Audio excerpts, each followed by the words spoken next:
एक जंगल में कल्लू नाम का एक हलवाई था। वो बहुत ही लालची था। वो कद में जितना छोटा था, शरीर से उतना ही मोटा था। उसकी तोंद बड़े मटके के आकार की थी। उसकी मिठाई की दुकान बहुत मशहूर थी। वो मिठाई बेचकर खूब पैसे कमाता था, लेकिन अपने लालची स्वभाव के कारण वो मिठाई में बहुत मिलावट करता था। मिलावटी मिठाई के दाम भी ऊंचे रखता था और किसी भी ग्राहक से ज्यादा पैसे वसूलने की कोशिश करता था। वो लालची होने के साथ साथ बहुत मीठी मीठी बातें करके पक्षियों को उल्लू बनाता था। एक दिन कुछ मिठाई लेने के लिए ग्राहक उसकी दुकान पर आए।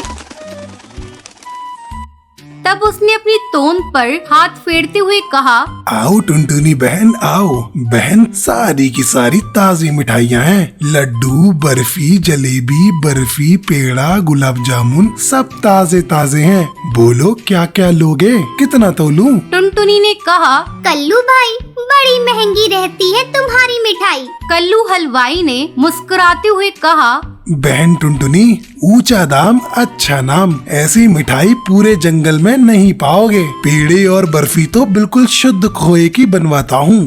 कल्लू भाई ये पेड़ा तो आज का बना हुआ नहीं लगता है। कल्लू हलवाई ने टपाक से कहा, अजी टुनटुनी बहन, ये पेड़े अभी अभी ताजे बने हुए कारखाने से लाया हूँ। खुशबू से अंदाजा लगा लो मेरी बहन। इस प्रकार से वो अपनी बासी मिठाइयाँ भी बेच लेता था। कल्लू मिठाइयाँ बेचकर बहुत पैसे कमा रहा था, फिर भी उसके मन में और लालच आता गया। उसने एक दिन खोए के एक व्यापारी से संपर्क किया जो मिलावटी खोए का व्यापार करता था। हलवाई ने उससे मिलावटी खोया खरीदना शुरू किया। उसे मिलावटी खोया आधे से भी कम दाम में मिल जाता था और वो उससे मिठाई बनाकर बहुत पैसे कमाता था। इस प्रकार वो पक्षियों की सेहत और धन दोनों के साथ खिलवाड़ कर रहा था। कल्लू हलवाई की पत्नी ने एक दिन उसे टोका और कहा, आप ऐसा मत कीजिए, ये मिलावटी खोया आपके लिए बहुत बड़ी मुसीबत खड़ी कर सकता है। कल्लू ने गुस्से में आकर अपनी पत्नी से कहा, तू मेरे काम में टांग बतड़ा।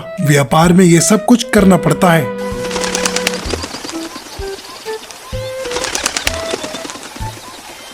एक दिन बहुत सारे ग्राहकों ने कल्लू की दुकान से बहुत सारी मिठाइयाँ खरीदी।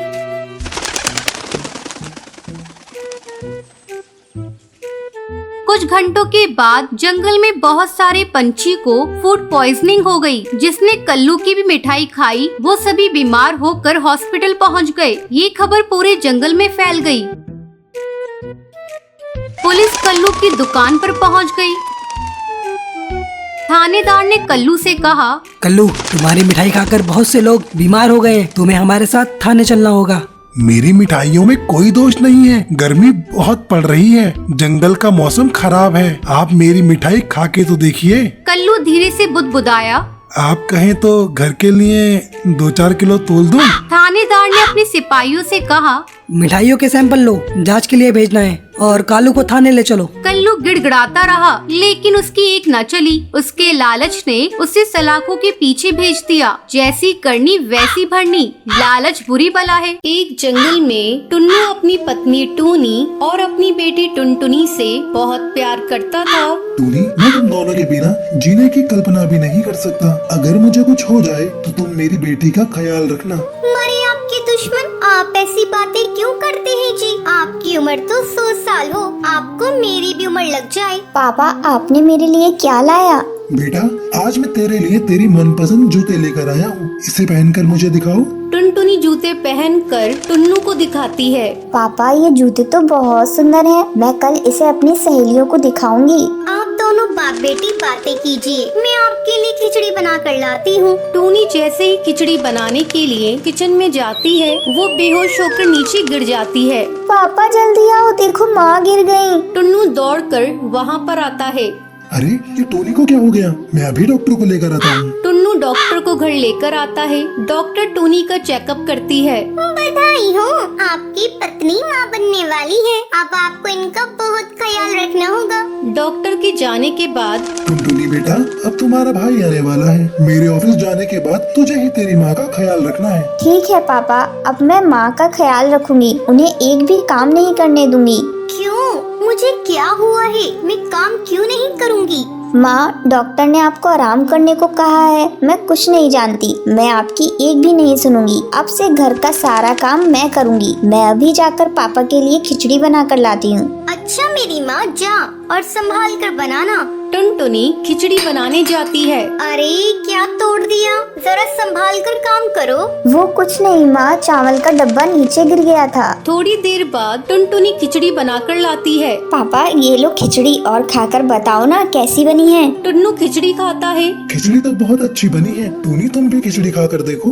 वाकई टुनटुनी ने खिचड़ी बहुत अच्छी बनाई है। माँ, आज रात का खाना मैं ही बनाऊंगी। बेटा मैं बना लूंगी, तुम इतनी परेशान मत हो। नहीं माँ, तुम आराम करो, मैं कुछ भी बनाकर पापा को खिला दूंगी, तुम भी खा लेना। धीरे धीरे समय गुजरने लगता है। टुनटुनी टूनी को कुछ भी काम करने नहीं देती थी। टूनी की माँ मीनू चिड़िया उसके घर आती है। टुन्नू बेटा, मैं टुनटुनी और टूनी को अपने घर ले जाना चाहती हूँ। ये छोटी सी बच्ची कब तक अपनी माँ की देखभाल करती रहेगी? नहीं माँ, मुझे मायके नहीं जाना। यहाँ टुन्नू और टुनटुनी मेरी बहुत अच्छी तरह से देखभाल कर रही है। मेरी बेटी बहुत सियानी हो गई है, वो मुझसे बहुत प्यार करती है। अच्छा ठीक है टूनी, जब बच्चा हो जाएगा तब मायके आ जाना। ठीक है, मैं अब चल रही हूँ। एक दिन अचानक टूनी के पेट में दर्द होने लगता है। उस समय टुन्नू जंगल लकड़ियाँ लेने गया था। घर पर अकेली सिर्फ टूनी और टुनटुनी ही थी। टुनटुनी बेटा, मेरे पेट में बहुत जोरों का दर्द हो रहा है, मुझे जल्दी से अस्पताल ले चल। लगता है तेरे भाई के आने का समय हो गया है। माँ तुम मत रो,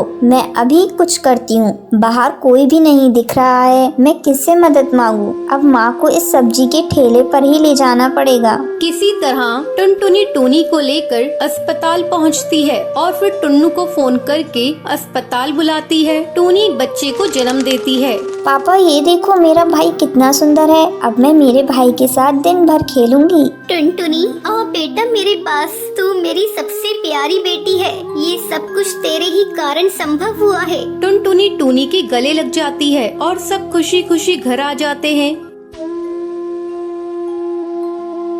तो ये थी आज की कहानी।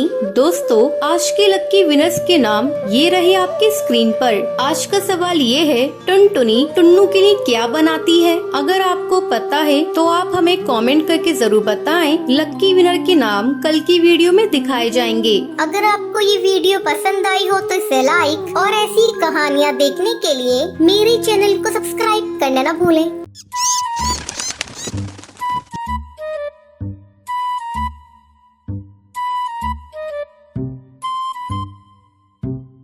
एक जंगल में टुनटुनी अपनी माँ टूनी और अपने पिता टुन्नू के साथ रहा करती थी। टुनटुनी बहुत ही पढ़ी लिखी थी और समझदार भी।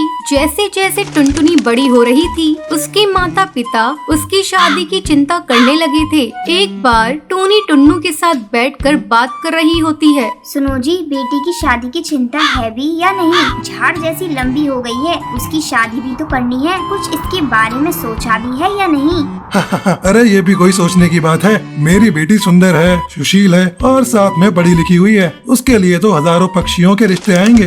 तभी वहाँ टुनटुनी आ जाती है और बोलती है,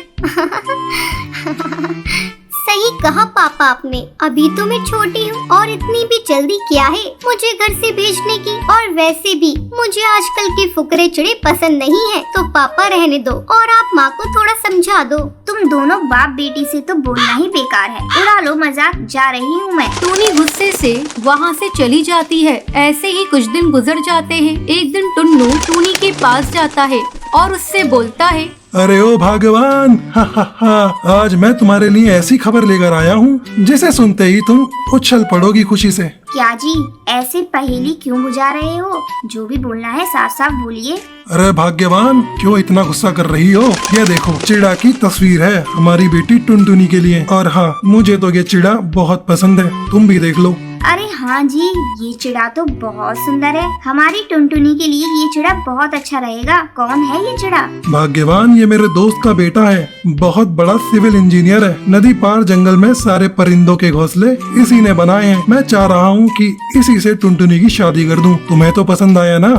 हाँ जी, क्यों नहीं, जल्दी से करा दीजिए इसी से बस। टुनटुनी की शादी टुन्नू के दोस्त के बेटे बंटी कबूतर के साथ तय हो जाती है। कुछ दिनों में टुनटुनी की शादी का दिन आ जाता है। घर के सभी लोग अपने अपने कामों में बहुत ही बिजी दिखाई देते हैं। टुनटुनी भी खूब सज सवर रही होती है। कुछ ही घंटों में लड़के वाले भी बारात के साथ आ जाते हैं। दुल्हन तैयार रहती है। मंडप में कबूतर को बिठाया जाता है और कुछ ही मिनट में दुल्हन भी आ जाती है। शादी स्टार्ट हो जाती है।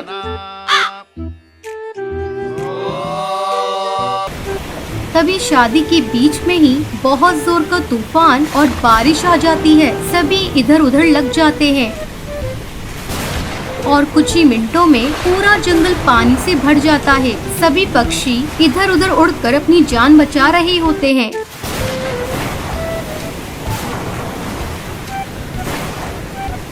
तभी अचानक से बंटी को एक लकड़ी का पटरा बहता हुआ दिखाई देता है। वो जल्दी से टुनटुनी को उस पर बिठा देता है और खुद भी बैठ जाता है। उसके बाद दोनों तैरते तैरते आगे बढ़ जाते हैं।